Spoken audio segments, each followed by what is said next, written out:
surprised and shocked that I'm here amongst all of you wonderful women. So I want to tell you a story, and who doesn't like a good story? So I was born in Chicago, and when I was 8 years old, we moved to Charlotte, North Carolina. And when I moved there, having this wonderful brown skin in the deep South was harder than you can imagine. Hey, I lived in South Carolina. You did? Yes, so then you know. High five. So then, I have two sisters and a mom and a dad. Growing up in the South with brown skin, I felt really lonely and isolated. So one of the things I turned to was listening to the radio.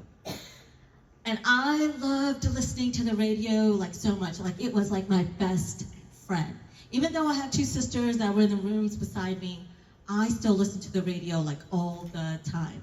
In fact, I listened to it so much that I started reciting the DJs like, "Hi, I'm Neha Nagandhi, and the next song you're gonna hear is Richard Marx, and he's gonna be saying Endless Summer Nights, and don't you wanna hear that? So just tune in." And I would just say this verbatim over and over and over again. And so pretty soon, right, but people started like learning that I loved radio and loved everything about it, and I was just like totally manifesting myself to be a radio DJ.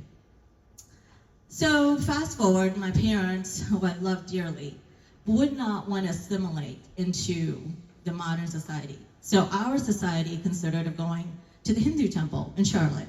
And those were my people. And so around when I became a teenager, the word started spreading that I loved radio. And so the people in the community decided to start a radio station in Charlotte. Now, this is like in the 80s, kind of a big deal. And there was this woman, about 29, 30 years old, that was gonna head this radio station in Charlotte. And word spread that I was really interested in radio. So she came up to my parents and said, "Hey, I wanna talk to Neha, see if she might be interested in being part of this new radio show that we're gonna start." And I was over the moon. I was like, this is my chance. I am going to be the star. I cannot wait. Oh my God. And so this woman was gonna call me on a Tuesday night around 7:30 p.m. And like the date was on my calendar, like I was ready. Like this was my moment, y'all. The night before, Here comes the sun. right, here's the good part. So the night before, my mom comes to me. I'm 13 years old. I'm really excited. She comes up to me and she says, "Do you know that woman that's gonna call you? You know, she's like the bad one in the society. She was like the one that, did the wrong things." And I'm 13 years old.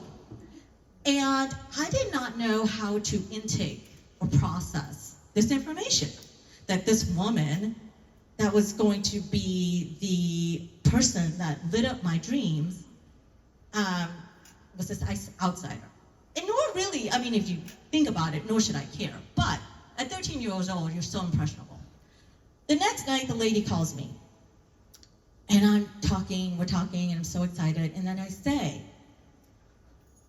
"I heard that you're the outsider in our society. What does that feel like?"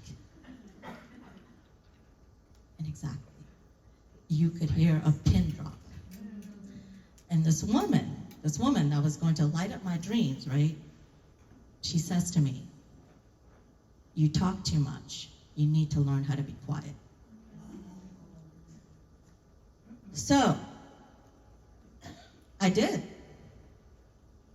I did not get on the radio show. In fact, I didn't get on the radio until 20 years later. So what I'm trying to say with the story is that what we take in, and if you think about this word, barrier, it comes from the Old English language, and it's about defending obstacles. It's about fortifying. And really, if you think about it, what we're all sitting here doing, when she mentions that, we've got 4 different things beside our name, and this hello sign, I need 2 or 3 of them because there's so many things that I do. You have to take those barriers and break them. And the way to do that is to overcome all these things that come at us from all these different directions. And so 20 years later, I didn't know anybody from anything, but I started my own radio show from scratch. And you know how I did it? Y'all, I knocked on their door. And there is such a power of not knowing what you don't know, right? Not knowing what you don't know. So I literally walked into a radio station and said, "Hi, my name's Neha. I want to have a radio show here." And instead of laughing at me, they said, "Welcome." Instead of saying, "Your voice doesn't matter," they said, "We want you." Instead of saying, "Hey, don't be quiet." So I had a radio show, and I went on to have a TEDx talk and did all these great things. But sometimes I still think about, when she went through this litany of things that I do, that wasn't me. That's not me that they're talking about. That's somebody else. And I bet you there's so many of you that have your own laundry list of items that you've accomplished in your life that you think, that's not really me that you're talking about. But it is. It is.